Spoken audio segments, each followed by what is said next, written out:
നമസ്കാരം, ഞാൻ മൃണാൾ. നല്ല എരിവും പുളിയുള്ള ചുവന്ന മീൻകറി, ബീഫ് ഫ്രൈ. ഇത് കാണുമ്പോൾ എന്തോ ഒരു സാധനം ഓർമ്മ വരുന്നുണ്ടല്ലോ. പുളിനാരങ്ങയാണോ? അല്ലല്ലോ, പൊറോട്ട. പൊറോട്ട ഈ പൊറോട്ട അതിലിങ്ങനെ മുക്കിയെടുത്ത് കഴിക്കുക എന്ത് രസമല്ലേ. പൊറോട്ട ഉണ്ടാക്കുന്നതേ മൈദ എന്ന് പറയുന്ന സാധനം കൊണ്ടാണ്. സീക്രട്ടാണ്, എന്നാലും നിങ്ങൾക്ക് പറഞ്ഞു തരാണ്. ഇതിനെതിരെ ഒരു ഗൂഢാലോചന കാലങ്ങളായിട്ട് നടന്നു വരുന്നു. എന്താ വെച്ചാൽ ഇത് ദഹിക്കാത്ത വൃത്തിയിട്ട സാധനമാണ് മൈദ, അതുപോലെ തന്നെ പൊറോട്ടയും എന്നാണ് പൊതുവെയുള്ളൊരു അഭിപ്രായം. അപ്പോൾ ആട്ട പൊറോട്ട എന്നൊക്കെ പറയുന്ന സാധനങ്ങളൊക്കെ ഇതിനെതിരായിട്ട് ഇൻട്രൊഡ്യൂസ് ചെയ്യും. അങ്ങനെ പല യുദ്ധങ്ങളൊക്കെ നടക്കുന്നുണ്ട്. എനിവേ, അല്ല, നമ്മൾ മാത്രമാണോ ഈ മൈദ അല്ലെങ്കിൽ അമേരിക്കക്കാരൻ്റെ ഭാഷയിൽ പറഞ്ഞ കേക്ക് ഫ്ലവർ കൊണ്ട് ഭക്ഷണം ഉണ്ടാക്കി കഴിക്കുന്നവർ? ജപ്പാൻ മുതൽ അർജന്റീന വരെയും അലാസ്ക മുതൽ ന്യൂസിലൻഡ് വരെയും ജനങ്ങൾ താമസിക്കാന്ന് പറഞ്ഞിട്ട് കൊല്ലം കുറേ ആയല്ലോ. അപ്പോൾ അവിടെയൊക്കെ പരമ്പരാഗതമായിട്ട് പേര് കേട്ട ഭക്ഷണ രീതികളും ശീലങ്ങളും ഒക്കെ ഉണ്ട് താനും. അവരാരും ഇത് ഉപയോഗിച്ചൊന്നും ഉണ്ടാക്കുന്നില്ല. അവരൊക്കെ ഉണ്ടാക്കുന്നത് എന്താണെന്ന് നമുക്കൊന്ന് അന്വേഷിച്ച് നോക്കിയാലോ. ദോശ പോലെ ഇരിക്കണ അമേരിക്കക്കാരൻ്റെ പാൻ കേക്ക്സ്, പക്ഷെ ദോശ പോലെ അല്ല കേട്ടോ അതിൻ്റെ ടേസ്റ്റ്. പോപ്പിയ സൗത്ത് ഈസ്റ്റ് ഏഷ്യയിലെ റോഡ് സൈഡിൽ കിട്ടുന്ന നല്ലൊരു സ്നാക്കാണ്. ഫ്രഞ്ച് ബ്രെഡാണിത്. സത്യത്തിൽ ഈ മൈദ പോലുള്ള സാധനങ്ങൾ കൊണ്ട് ഏറ്റവും കൂടുതൽ സർക്കസ് കളിക്കുന്ന ആൾക്കാർ ഫ്രഞ്ചാണ്. പാറ്റിസറി അവരുടെ സ്വന്തമാണല്ലോ. മുളക ബജ്ജി, എനിക്ക് കൂടുതൽ ഇഷ്ടം ഏത്തക്ക ബജ്ജിയാണ്. അതുപോലെ ഇപ്പോൾ വെണ്ടയ്ക്ക വെച്ചിട്ട് ബജ്ജി പോലൊരു സാധനം ഉണ്ടാക്കുന്നുണ്ട്, അത് നല്ല രസമാണ്. കൂടെ പഠിച്ചിരുന്ന ഗീവർ ഗീസിനെ വിളിക്കുന്ന പേരായിരുന്നു ഗീവർ. നോർത്ത് ഇന്ത്യയിലെ വളരെ ഫേമസ് ആയിട്ടുള്ള ഒരു സ്വീറ്റ് ആണിത്. വാഫിൾസ് പാൻ കേക്ക് പോലെ തന്നെ അമേരിക്കക്കാരുടെ പ്രിയപ്പെട്ട ബ്രേക്ക്ഫാസ്റ്റ് ആണ്. യോർക്ക്ഷയർ പുഡിംഗ് കാണുമ്പോൾ പണ്ട് ഇംഗ്ലണ്ടിലെ കിച്ചൺ ഓർമ്മ വരുന്നു. ആപ്പിൾ പായ്, അമേരിക്കൻ പായ് എന്ന് പറയുന്ന സിനിമ എല്ലാവരും കണ്ടിട്ടുണ്ടാവുമല്ലോ.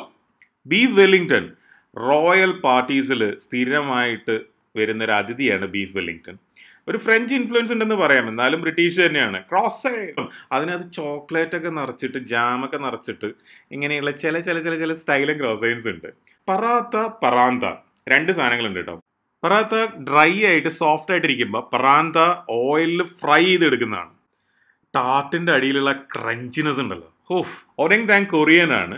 സൗത്ത് ഈസ്റ്റ് ഏഷ്യയിൽ ഡിംസം, ഡംപ്ലിംഗ്, അങ്ങനെ കുറേ സാധനങ്ങൾ, നല്ല ഫ്ലേവർഫുൾ ആയിട്ടുള്ള ബൈറ്റ് സൈസ് സാധനങ്ങൾ ഒരുപാട് ഇത് വെച്ചുണ്ടാക്കുന്നുണ്ട്. ലസാന, ഞങ്ങളുടെ പ്രിയപ്പെട്ട ഇറ്റാലിയൻ ഭക്ഷണം ലസാനയാണ്. അതിൻ്റെ ഇടയിൽ മാക്രൂൺസ് വന്നു പോയി. മാക്രൂൺസ് ഇങ്ങനെ കുഞ്ഞി നല്ല ഭംഗിയാണ് കാണാൻ, നല്ല രസമാണ്. ക്രോക്കറ്റ്സ് ഇന്ന് ലോകത്തിൽ ഏറ്റവും കൂടുതൽ എക്സ്പെരിമെൻ്റ് നടത്തപ്പെടുന്ന ഭക്ഷണങ്ങളിലൊന്നാണ്. അത് നാളെ KFC പോലൊരു റവല്യൂഷനായിട്ട് വന്നുകൂടാകിയില്ല. അതിൻ്റെ ഫില്ലിങ്ങിലാണ് ഈ പറയുന്ന എക്സ്പെരിമെൻറ്റ്സ് എല്ലാം നടക്കുന്നത്. ഫിഷ് ആൻഡ് ചിപ്സ്, കോഡ് ഹാഡക്, 2 മീൻ വെച്ചിട്ട് ബ്രിട്ടീഷുകാർ ബിയർ ബാറ്ററിൽ മുക്കി പൊരിച്ചുണ്ടാക്കുന്ന ഐറ്റമാണ്. ഗംഭീരമാണ്. ബിസ്ക്കറ്റ്സും കുക്കീസും രണ്ടാണ്. ബിസ്ക്കറ്റ്സ് അമേരിക്കനും കുക്കി ബ്രിട്ടീഷുമാണ്. ടെമ്പൂര ഉണ്ടാക്കിയിട്ട് അതിൻ്റെ മുകളിലൊരു ടാങ്കി സ്വീറ്റ് സോസ് ടച്ച് ചെയ്താണ്ടല്ലോ, മതിയുടെ കുറേ നേരമായില്ലേ, മതി, നിർത്ത്. ഇത് തീർന്നില്ലേ, മതി. ലോകത്തിൽ ഏറ്റവും കൂടുതൽ ഉൽപ്പാദിപ്പിക്കപ്പെടുന്ന ധാന്യം ഗോതമ്പാണ്.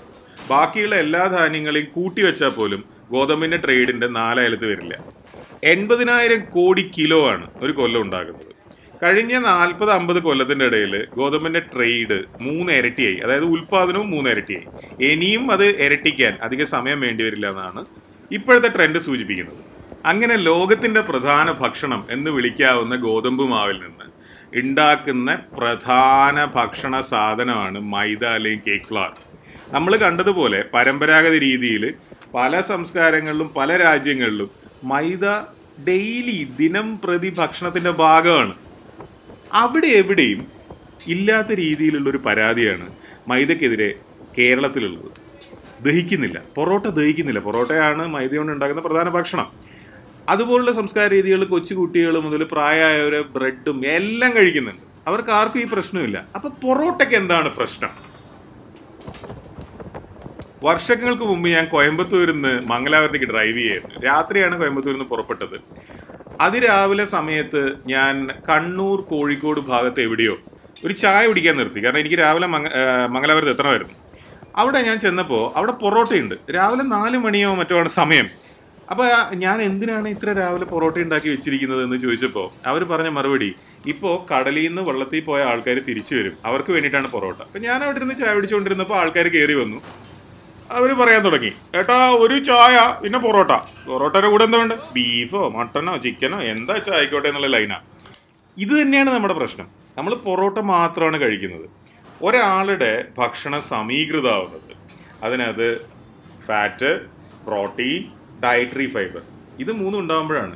കാർബോഹൈഡ്രേറ്റ്സ് ഉണ്ട്. കാർബോഹൈഡ്രേറ്റ്സ് ഭക്ഷണത്തിൽ വേണ്ട എന്ന് വാദിക്കുന്നവർ കൂടി വരുന്നുണ്ട്. അത് അവിടെ നിൽക്കട്ടെ. നമ്മുടെ ഭക്ഷണത്തിൽ ഡയറ്ററി ഫൈബർ ഇല്ല, അതായത് ദഹിക്കാൻ സഹായിക്കുന്ന സാധനം ഇല്ല. എപ്പോൾ? പൊറോട്ടയും പ്രോട്ടീൻ എന്ന് പറയുന്നത് ബീഫാവാം, ചിക്കനാവാം, മീനാവാം, എന്തും ആവാം. അതും മാത്രം കഴിക്കുമ്പോൾ വിദേശികളുടെ ഭക്ഷണ രീതി നോക്കൂ. അവരവരുടെ ഭക്ഷണത്തിൻ്റെ കൂടെ പച്ചക്കറികൾ, പച്ച ഇലകൾ ഒക്കെ ഉൾപ്പെടുത്തുന്നില്ലേ? നമുക്ക് നമ്മുടെ സ്വന്തം പച്ച ഇലകൾ ഇഷ്ടം പോലെ ഉണ്ടല്ലോ. മുരിങ്ങ, ചേന, ചേമ്പ്, താള്, എന്തൊക്കെയുണ്ട്, ചീര. ഇതൊന്നും കഴിക്കാതെ പൊറോട്ട മാത്രം കഴിച്ചിട്ട് ഇത് ദഹിക്കാത്തൊരു വൃത്തിയുടെ സാധനമാണ് എന്ന് പറയുന്നതിൽ എന്താ അർത്ഥമാണുള്ളത്? നമുക്ക് എന്തെങ്കിലും പച്ച ഇലയും പച്ചക്കറികളൊക്കെ കഴിച്ചുകൂടെ?